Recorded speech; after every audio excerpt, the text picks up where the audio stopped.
Hey everyone, welcome back to the channel. In today's tutorial, I'll be showing you how to develop a React Native Expo application with your Raspberry Pi and a camera. In today's simple example, we have an app where we can just have the option to take a photo with the camera attached to our Raspberry Pi, and it will show us that photo in real time. So I just took a photo of a plant on my desk, but really you could take a photo of anything and monitor things around your house. So just a pretty cool real life application you could do with your Raspberry Pi. And we'll be walking through step by step of how to do that in this video. Just to show you before we get into it, the setup here. So I just have a camera V2, super cheap, where I just inserted it into the Raspberry Pi slot, and I have this Raspberry Pi case, which I 3D printed. It's not the best 3D print, but it does the job. And I can mount this wherever I want. Ideally, I will mount it in front of my doorstep, take photos in front of my doorstep to monitor my packages when I get them. But you can put this wherever you like, and it's just overall a really cool way to do some interesting applications with your Raspberry Pi. So I hope I gave you the tools after this video to go and do that. If you haven't, go ahead and watch the first two videos related to this tutorial, because this is part 3 of the MQTT series where I show how to use MQTT with the Raspberry Pi. So we'll be building upon 2 stacks from the previous videos and some code we used in the previous videos. So you may be confused if you're watching this and you haven't watched the previous 2, so I'll link them here and in the description down below. And before we get into it, be sure to like, comment, subscribe to the channel, and even better, consider donating to the channel. And I'm not going to waste any of your time. We're just going to jump straight into it here with the Raspberry Pi side of things. And we'll slowly walk up to the React Native and the Node.js code, where I'll give a high-level overview of how everything is working. Okay, so jumping into the Raspberry Pi code. So this is essentially the first layer, which we talked about in part 1 and part 2, but we just added some more code here. We modified it slightly from part 2. So I'm just gonna go over it again at a high level as to what we're doing here.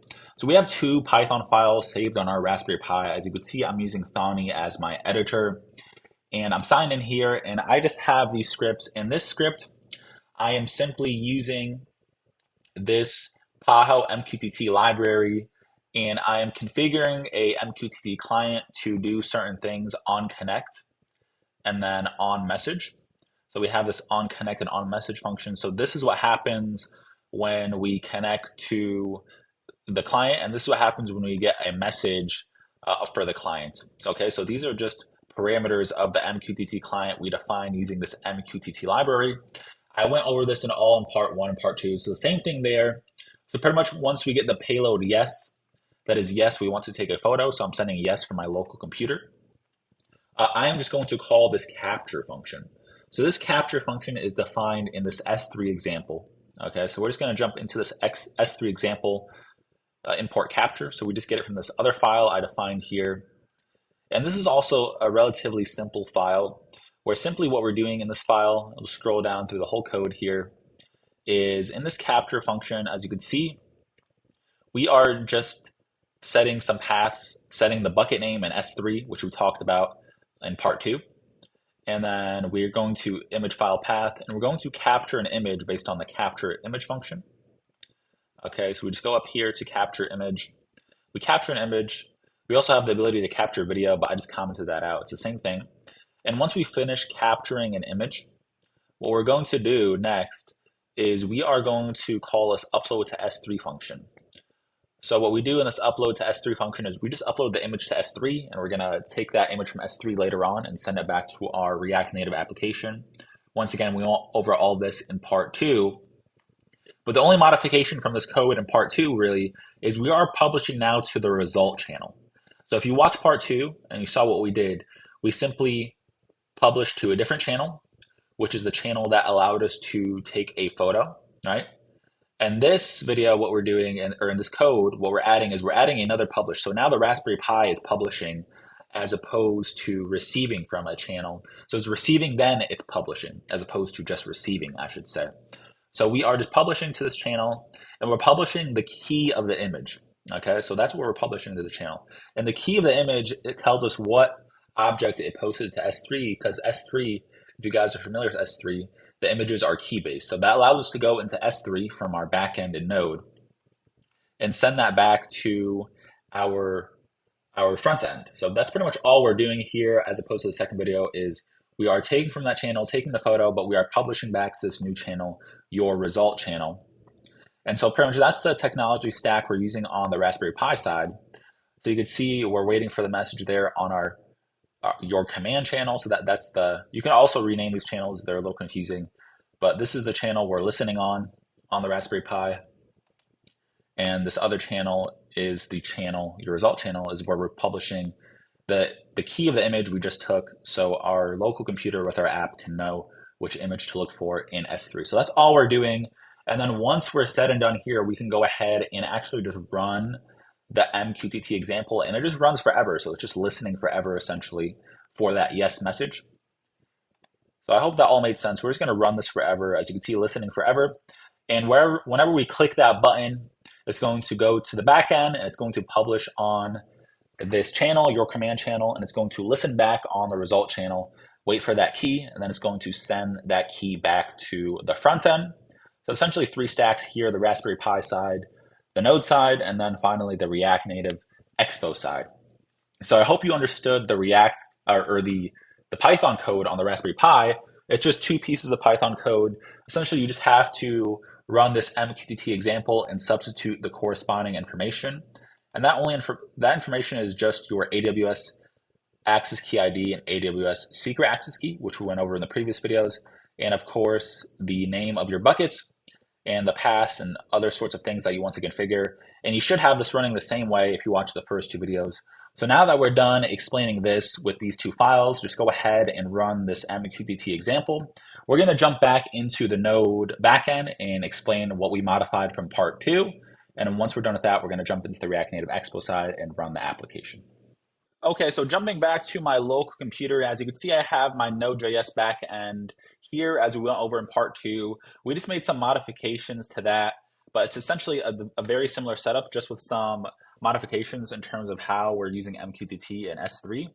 So I added these 2 libraries here because we are using S3 now on the Node.js side of things, and we are using this FS library just to save the file locally for a sanity check. You don't have to use this FS thing, but you can if you want to save the file locally in the backend. Also, you have to be sure to npm install this, so you can just npm install this by running npm install I. And anything it complains about, if you don't have, you can just npm install it. Once again, S3, we connect. As you can see here, we use the same access key ID and the same secret access key as we use on the Raspberry Pi side. Be sure to keep these secret. I'm just showing you in this video to avoid confusion, but really this is really secretive information. You do not want this to be shown to anyone on the internet. And then so we just connect to the client and we set up our MQTT broker address. So this is going to change based on your broker address as we went over in previous videos. Now what we're adding here is we're adding the subscribe channel because this is what we're listening on now. We're listening to the subscribe. After publishing to the publish channel, as we did in part 2, we want to wait for the message back, which is the name of the key of the file in S3.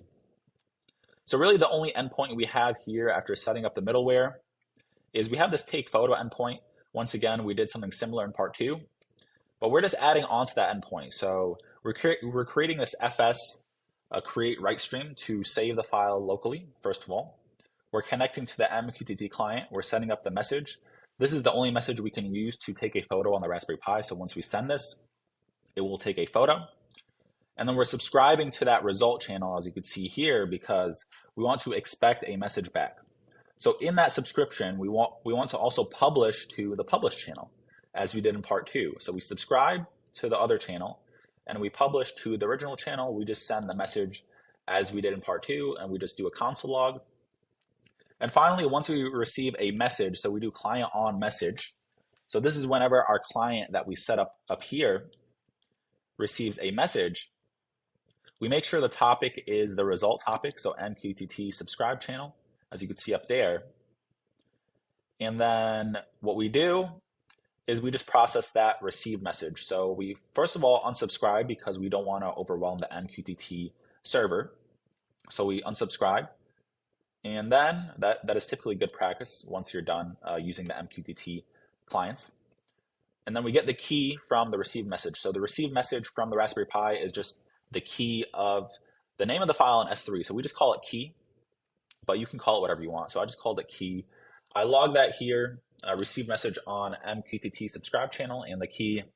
And we just do some more simple processing here where we get the image from S3 by using this S3 client or new get object command, and we pass the bucket, we pass the key.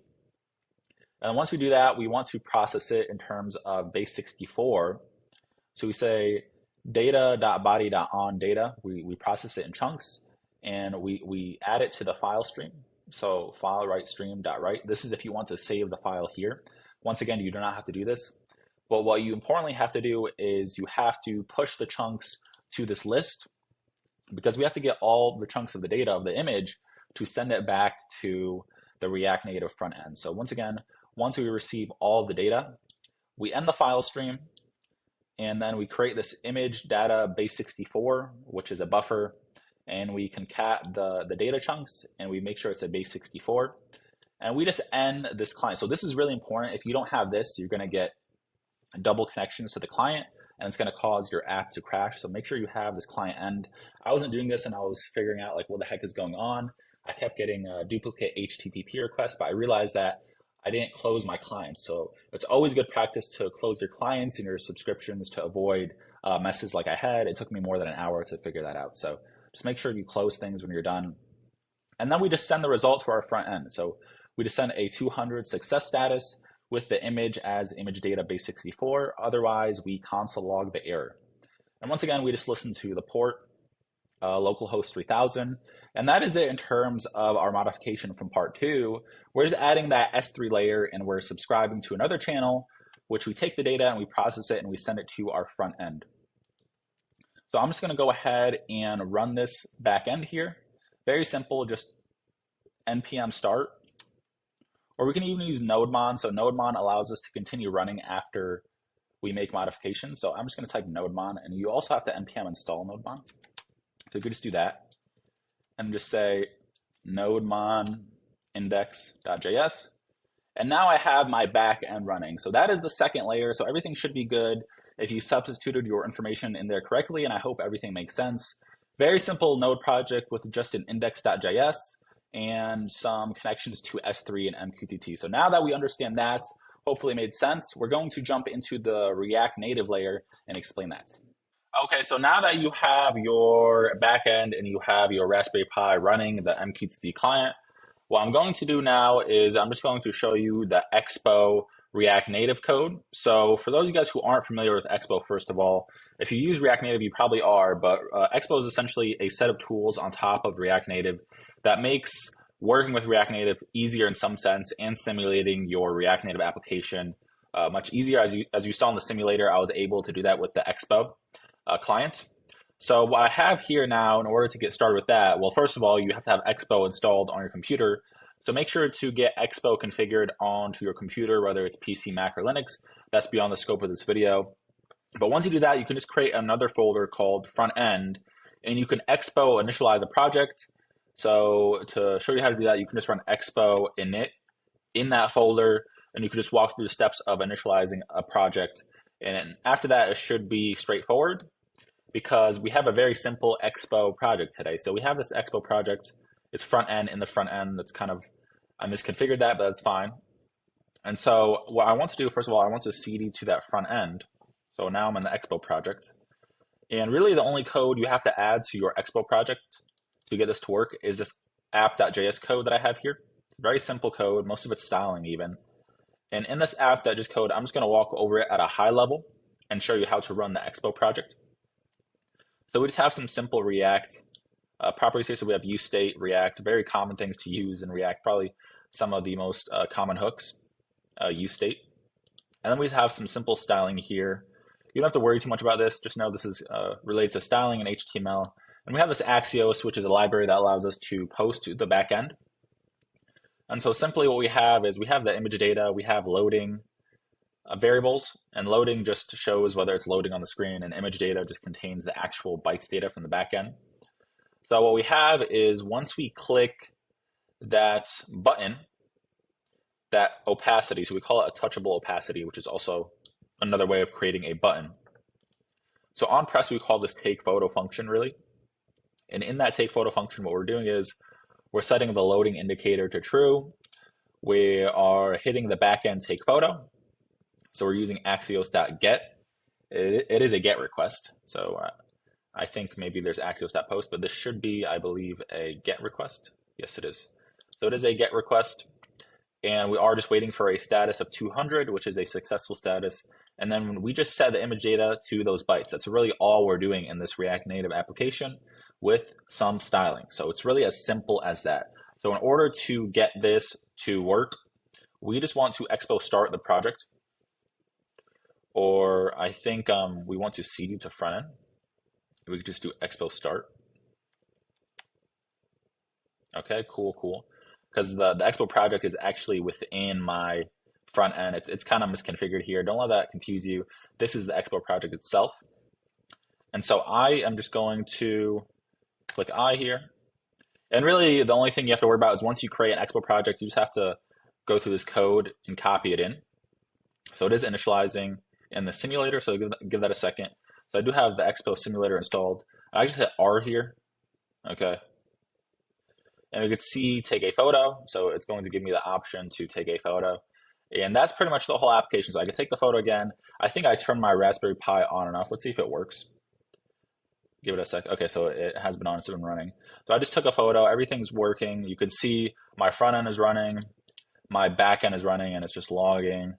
That, as we talked about, the front end really has no console logs. Maybe you can add some more. And of course, you can extend the front end application to be much more complicated than this, and the use cases can be much more involved. This is just simply taking an image, but really you can do some cool stuff out of this. You can, like I said, monitor some aspect of your house you want to monitor that's maybe far away, or you don't feel like getting up. And I think you can do a lot of cool things just with this concept alone. So if you guys enjoyed this video and you learned something, and you haven't liked, comment, subscribe to the channel, you should. And also, even better, consider donating to the channel, as I always mention, because that would continue to support the content on this channel. And one thing I want to mention before I go is that the code for this video will be available on 2 platforms. It'll be available on Razzle, which is a new interactive video platform. And secondly, it will be available on this channel, except you do have to be signed up to one of the membership levels on this channel, at least level 1, to get access to that code. Otherwise, you will just have to follow along in this video. And that's it for today's video, guys. I hope you enjoyed it. I hope you can follow along. And if there's any issues, once again, let me know in the comment section down below. Stay tuned. Thanks for watching, and take it easy.